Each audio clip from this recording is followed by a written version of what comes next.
আসসালামু আলাইকুম রহমতুল্লাহি ওবরকাতুহ।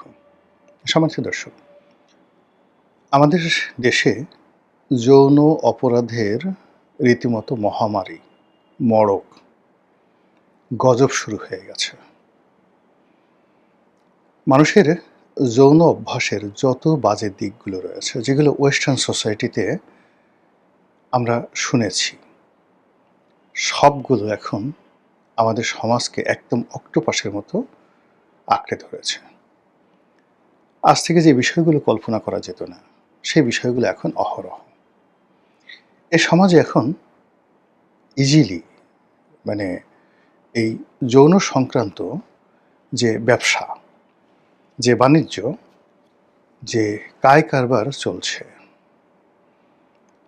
এটি সম্ভবত কোনো পশ্চিমা দুনিয়াতেও এত নিকৃষ্টভাবে চলছে না। ওখানে সবকিছু সিস্টেমেটিক। আপনি ইচ্ছা করলে ভালো থাকতে পারেন, ইচ্ছা করলে আপনি মন্দ থাকতে পারেন। আপনার ব্যক্তিগত জীবন নিয়ে কেউ কখনো নাক গলাবে না।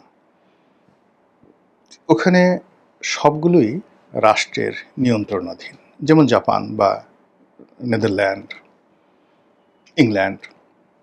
সেখানে সমকামিতা আছে, সেখানে পতিতাবৃত্তি আছে, মেয়ে পতিতা, পুরুষ পতিতা সেটা আছে। সেখানে পুতুল, আপনি রাস্তাঘাটে বিভিন্ন জায়গাতে মাস্টারবেট করার জন্য সেখানে বিভিন্ন ডল শপ আছে। মেয়েদের পুতুল আছে, ছেলে পুতুল আছে। অনায়াসে আপনি সেখানে ঢুকে নির্দিষ্ট ফি দিয়ে আপনি যেকোনো পুতুলের সঙ্গে যৌনকর্ম সেরে আসতে পারবেন।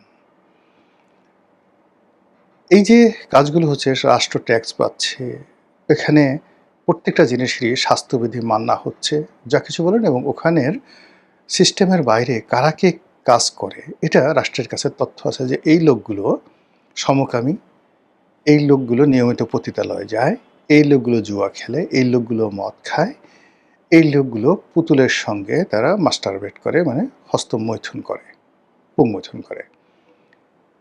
এই লোকগুলো হিজড়াদের সাথে থাকে, এরা হিজড়া। এই লোকগুলো, কিছু লোক আছে যারা পশুদের সাথে যৌনকর্ম করে, আপনি আলাদা করতে পারবেন। ফলে কি হচ্ছে, সমাজটা পচে যায়নি, সেখানে রাষ্ট্রটাও পচে যায়নি। কিন্তু আমাদের দেশে যেটা হলো সেটা হলো যে আপনি যে কোনো একটা ডাস্টবিনের যত আবর্জনা আছে সেগুলো এনে যদি আপনি ছড়িয়ে দেন ওয়াটার গান দিয়ে, তখন যে অবস্থা হবে, আপনি যে কোনো একটা টয়লেটের যে সেফটি ট্যাঙ্ক সেটা আনলেন, এনে গুলিস্থানে সেটাকে পাম্প করে সেটা যেটাভাবে আপনি জল কামান দিয়ে পুরো গুলিস্থানে ছড়িয়ে দিলেন, সেক্ষেত্রে যে দুর্গন্ধ, সেই দুর্গন্ধটা আমাদের এই সমাজে এখন দেখা দিয়েছে। এতে কি সমস্যা, বা ইতিপূর্বে এই ধরনের ঘটনা কোনো দেশে ঘটেছে কিনা? ইয়েস, ঘটেছে। যখনই মানুষের এই যৌন লিপ্সাটা এটি নিয়ন্ত্রণের বাইরে চলে যায়, এটি পাবলিকলি, মানে জনসম্মুখে এটি অশ্লীল এবং অশ্রাব্য হয়ে যায়, এটি যখন আর গোপন থাকে না, তখন সেখানে রীতিমতো কখনো কখনো একটা পুরো জাতি শেষ হয়ে যায়। ওই জাতির কোনো অস্তিত্ব নাই। যেমন কওমে আদ, কওমে সামুদ, কওমে লুত জাতি, পুরো জাতিটা শেষ হয়ে গেছে। কখনো কখনো এই ধরনের যৌনতার কারণে একটি রাজ্য, একটি রাষ্ট্র, একটি ভূমি, একটি নির্দিষ্ট অঞ্চল একেবারে শেষ হয়ে যায়। একটা সময়তে ধরুন সাহারা অঞ্চল, মরুভূমি অঞ্চল, এই অঞ্চলটি জনবসতিতে পরিপূর্ণ ছিল। আমাজনের জঙ্গল একটা সময় সভ্যতার কেন্দ্রভূমি ছিল। এমনকি আমাদের বাংলাদেশে এই যে সুন্দরবন যে এলাকা দেখেন না, বেশি দিন আগে নয়, ধরুন এটা ত্রয়োদশ শতাব্দীতে, অর্থাৎ 1200 খ্রিস্টাব্দে ইখতিয়ারউদ্দিন মোহাম্মদ বিন বখতিয়ার খলজি যখন ছিলেন, তখন এই অঞ্চল বিরান ভূমি ছিল না, এটা জনবসতিপূর্ণ এলাকা ছিল। এবং সুন্দরবনের গহীন অরণ্যে অনেক মন্দির পাবেন, অনেক প্রত্নতাত্ত্বিক নিদর্শন রয়েছে সেখানে। ধ্বংস হলো কেন? সেখানে বনভূমি হলো কেন? খুঁজে দেখেন। আমাদের এই যে বাংলাদেশের যে রাজধানী, সোনারগাঁয়ে ছিল, বিক্রমপুরে ছিল, বরিশালে ছিল, আমাদের যে বাউফলে ছিল, বাখেরগঞ্জে ছিল, বাগেরহাটে ছিল, রাজশাহীর চাঁপাইনবাবগঞ্জের পুটিয়াতে ছিল, বগুড়াতে ছিল, কুমিল্লার ময়নামতিতে ছিল। আপনি চিন্তা করেন যে এই যে রাজনীতির সঙ্গে সঙ্গে এইগুলো কিভাবে ঘুরছে এবং সেই জিনিসগুলো কেন বিরান ভূমিতে পরিণত হয়েছে। এই সব ক্ষেত্রেই যৌনতা, পানির সংকট এবং রাজা বাদশাদের জুলুম অত্যাচারে রাজবংশ শেষ হয়ে গেছে, এর বাইরে অন্য কোনো কারণ নেই। তো যখনই এরকম একটা সমাজে যৌনতা এমন পর্যায়ে চলে আসে, তখনই সেখানে আল্লাহর গজব অনিবার্য হয়ে পড়ে।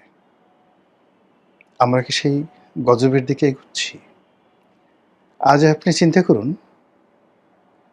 রাস্তাঘাটে যৌনকর্মীরা প্রকাশ্যে যৌনতা করে বেড়াচ্ছে, আপনি তাদের সাথে কথা বলতে পারবেন না। এখানে তৃতীয় লিঙ্গের যারা লোকজন আছে, তারা বিস্তীর্ণ এলাকাতে, ঢাকার বিভিন্ন এলাকাতে রীতিমতো গ্যাং করে যেখানে পারভার্সন অফ সেক্সের যে পারভার্সন, সেই কাজগুলো প্রকাশ্যে তারা করে যাচ্ছে এবং সেখানে তাদের খরিদ্দার, কাস্টমার এবং সাম্প্রতিক সময় সেই এক ডাকসু নেতাকে নিয়ে যে ঘটনাগুলো ঘটেছে, ও মাই গড, কোথায় আমরা চলে গেছি! এই শহরে এখন অনেক পুরুষ বেশ্যা, তারা ইন্টারনেটে বিজ্ঞাপন দিচ্ছে, রাস্তায় দাঁড়িয়ে থাকছে, বিভিন্ন হোটেলে এবং বাড়িতে গিয়ে তারা সার্ভিস দিয়ে আসছে টাকার বিনিময়ে।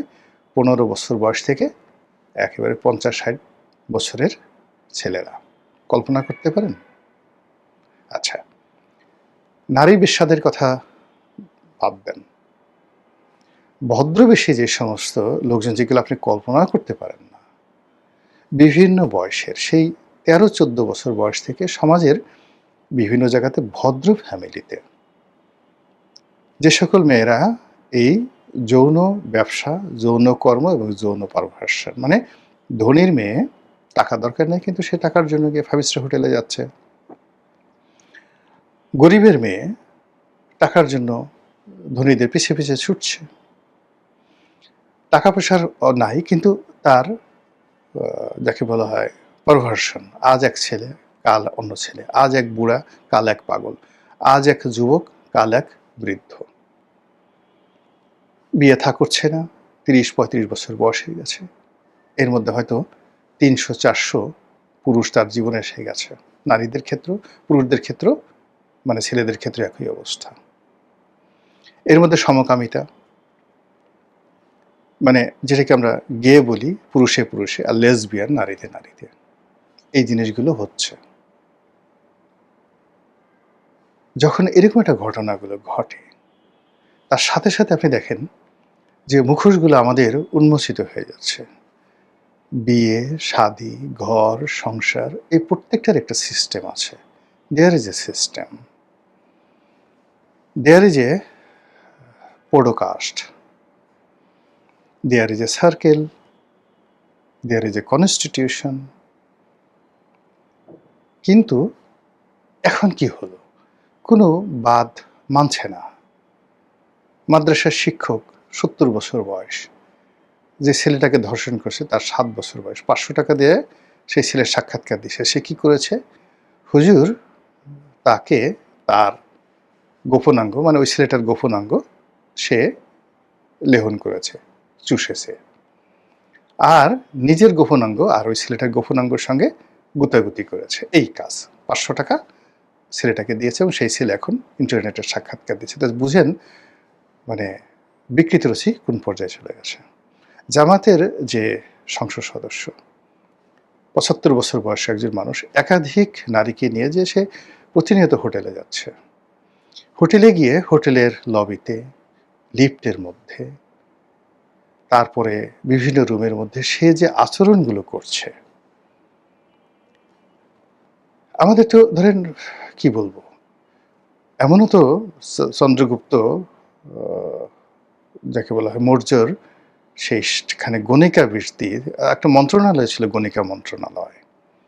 কিন্তু সেখানে তো যেখানে পতিতাদের জন্য আলাদা একটা মন্ত্রণালয়, একটা আলাদা মিনিস্টার গণিকা মন্ত্রী ছিল, এবং গণিতজ্ঞদের সারা ভারতবর্ষে একটা অ্যাসোসিয়েশন ছিল, তাদের পক্ষ থেকে একজন প্রতিনিধি রাজপ্রাসাদে মানে রাজার দরবারে উপস্থিত থাকতে পারত। এটা এই ভারতবর্ষে ছিল।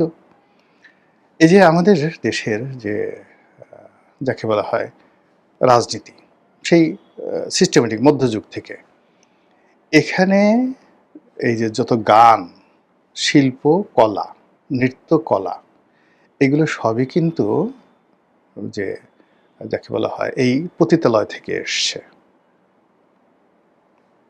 অনেক মানে যে মানে গান ঠান যাকে বলা হয়, আপনি এই যে আমরা কাননবালা দেবীর কথা বলি, বিখ্যাত গায়িকা, জন্ম কোথায়? পতিতালয়ে জন্ম। একটা সিস্টেমের মধ্যে তারা সেই জিনিসগুলো চলেছে। আপনি গিয়ে দেখেন পাকিজা সিনেমা দেখেন, বুঝতে পারবেন যে মিনা কবির সে পাকিজা। আপনি সিনেমা যদি দেখেন, ওমরাও যান সিনেমা দেখেন, আপনি বুঝতে পারবেন যে আমাদের এই জিনিসগুলো কেমন অবস্থায় ছিল। কিন্তু এখন কি হচ্ছে? এখন এটা তো মানে কোনো অবস্থাতেই এটা আপনি কোনো একটা সিস্টেমের মধ্যে ফেলতে পারবেন না। রাজারা ৪০০-৫০০ মানে হেরেমে তাদের নারী থাকতো। সম্রাট জাহাঙ্গীরের ৮,০০০ নিয়মিত দাসী ছিলেন। কত সংখ্যক ২ ডজন ৩ ডজন স্ত্রী ছিলেন।